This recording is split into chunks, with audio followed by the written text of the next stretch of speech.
Fala pessoal, vamos iniciar mais um vídeo aqui na Vinci Capital. Nesse vídeo aí temos algumas informações muito importantes, né? Quem já conhece o canal sabe que a gente traz aí coisas de primeiríssima qualidade, então já curta, compartilhe, comenta. Quem não conhece ainda, né? Olha o vídeo ao final. Se gostar, se achar que a gente merece, por favor, deixe seu like também. E vamos lá, né? Como já é de praxe, iniciando aí os nossos gráficos para falar de economia americana nesse primeiro momento. Então, assim, tem uma informação que para mim é uma das mais importantes de todas, que é a questão do caixa da Berkshire Hathaway.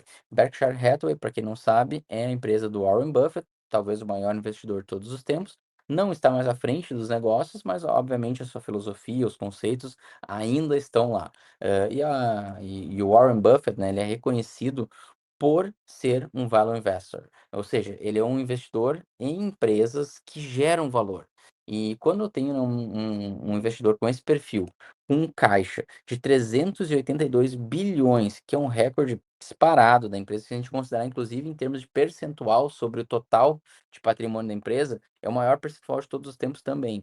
Então, nesse sentido, né, quando eu vejo um player, né, seja Berkshire Hathaway, Buffett, ou o que seja, hã, que tem um conceito de investimento em empresas que geram valor, guardando 382 bilhões de dólares no caixa, ou seja, em Treasury Bills, né, que são os títulos do governo americano, que basicamente aí nos últimos 5 anos, o Warren Buffett tem comprado, comprado, comprado, minimamente poucas vezes, né, com algum tipo de venda, mas cada vez mais, né, inclusive nesse último trimestre, o maior compra de todos os tempos, né, de títulos americanos por parte do Warren Buffett, né? Quando eu vejo esse número de 382 bilhões de dólares, o que que eu entendo?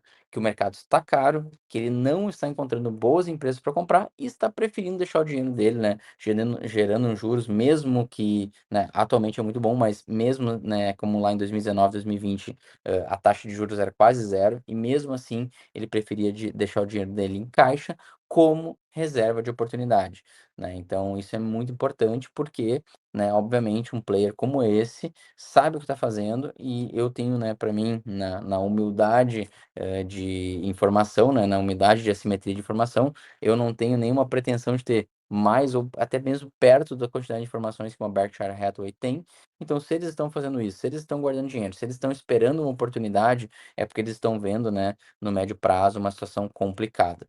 E quando a gente vai para o gráfico, né, do S&P 500, uma coisa que é interessante a gente olhar é que segue, né, aquela dinâmica do sentimento, do otimismo, formando preço, buscando topo ascendente, com agora já um reforço da oferta econômica. Então, isso teve um fator também que puxou a bolsa para cima, porém, o principal ponto ainda é a questão do sentimento. E olhando já no gráfico, esse gráfico aqui ele tem tanto insight, mas tanto insight, pessoal, que eu vou tentar ser bem objetivo aqui. Primeiro ponto, seletividade. Lá no movimento de 2021 a 22, a gente viu, né, o rally de alta com, né, uma distribuição em praticamente todas as empresas. De 80 a 100% das empresas tiveram, né, máximas, né, e fizeram, né, máximas acima da média móvel de 200 dias. No caso agora, a gente está vendo 54,95% das empresas apenas estão acima da média móvel de 200 dias. E notem que a velocidade de crescimento está mais alta agora do que foi naquele período. Então, é um movimento de alta super forte, super robusto, mas com poucas empresas participando dessa alta.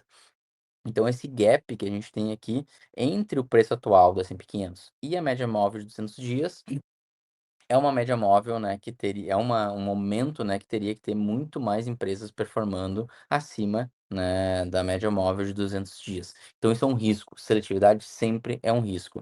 E aí nesse gráfico, um outro insight muito importante que a gente tem são as linhas de topo ascendente, ou seja, linhas de resistência de alta, né, de médio prazo, que começou em 23 e veio até agora, e temos uma de curto prazo, que é desse ano, que começou em abril e tá, né, se concretizando e seguindo muito linearmente, nesse ano. Só que olha que interessante, a gente tem um cruzamento dessas linhas em breve. Então, se seguir, né, nessa tendência de médio e a tendência de curto prazo, a gente deve ver um cruzamento dessas linhas em breve. E aí entra, né, aquela linha, qual das tendências que vai ser cumprida, né, que vai ser respeitada, a de médio prazo ou a de curto prazo. Então, se romper a de curto prazo, isso é fantástico, porque vai buscar topos ainda mais altos, né, então vai seguir nessa batida.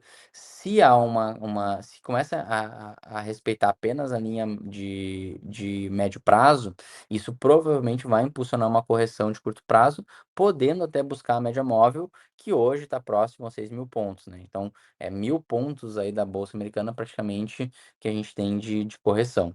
Então, bem interessante essa dinâmica, porque os cenários gráficos, né, começam a desenhar algumas resistências importantes para nós. Então, quando a gente vai, né, para ainda mais longo prazo, olhando lá para a década de 30, né, depois da crise de 29, notem que sempre que houve um rompimento desse canal de alta, né, trend channel, por exemplo, lá nos anos 2000, a gente tem correções bem abruptas. Depois, em 2007, estava bem próximo do topo, mais uma correção. E agora a gente viu, né, em 2022 isso sendo rompido e agora com mais força ainda. Então, a gente pode dizer que a gente está no extremo desse canal de alta, o que pode impulsionar uma correção também de curto prazo. Os valuations, a gente já sabe, né, a gente está olhando isso recorrentemente em um patamar absurdamente alto. Aqui é de janeiro de 25, né, mas só para exemplificar.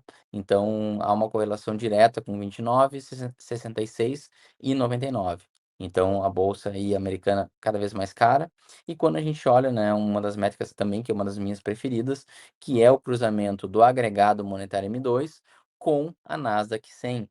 Então a gente está num patamar hoje, a Nasdaq vale 1,1 do agregado monetário M2 americano. Então a gente só viu algo parecido lá na bolha do ponto com. E agora a gente está num patamar ainda acima daquele período. Então, para mim, esse gráfico aqui ele é assim absurdamente relevante, porque demonstra o quão caro, o quão seletivo, o quão digamos assim, impactante que está esse movimento, e muitos têm falado que de fato é a bolha, da inteligência artificial, esse sistema, esse ecossistema que está se retroalimentando, onde poucas empresas ficam basicamente se autofinanciando, então isso aí tem, né, características bem ruins e que muitos analistas já falam que pode ser, né, o grande impacto aí dos próximos meses.